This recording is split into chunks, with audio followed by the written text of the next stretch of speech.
আসছি। যা।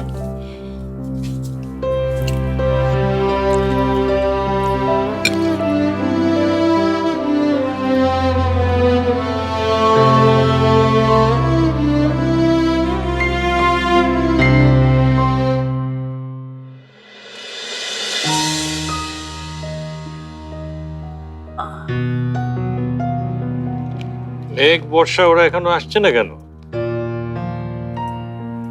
আচ্ছা আসগর, মেয়েদের সাথে কথা বলার সময় তোর মুখটা রাগে রাগে হয়ে যায় কেন রে বাবা? ও মা, আমার দিয়ে হিটলারের মতো করে তাকাচ্ছে। তোর যদি গোফ থাকতো না, একেবারে হিটলারের মতো লাগতো তোকে দেখতে। মা, সবসময় এরকম হিটলার হিটলার করবো না তো। হিটলারের একটা নীতি ছিল, বুঝলে? সময় জ্ঞানটা তার খুব ভালো ছিল, যেটা তোমার নাতনিদের মধ্যে একদম নেই। এই জন্য ওরা তোর কাছ থেকে দূরে সরে যাচ্ছে। সব সময় শুধু নিয়ম আর নিয়ম। এই বয়সটা তো ওদের নিয়ম ভাঙার। কি করবো মা বলো, আমি এইরকমই। শত চেষ্টা করে তো ওদের মায়ের মতো হতে পারলাম না।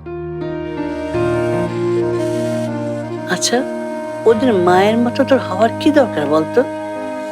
শোন বাবা, সন্তান জন্ম দেওয়া সত্যি অনেক কঠিন কাজ, কিন্তু তার চেয়েও বেশি কঠিন হলো ভালো বাবা মা হওয়া। তুই সবসময় ওদের সাথে রেগে রেগে কথা বলিস না প্লিজ।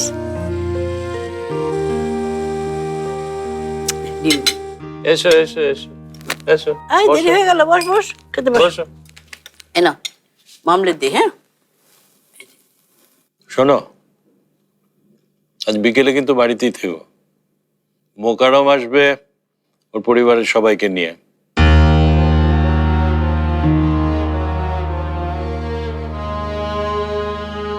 মেঘ, আচ্ছা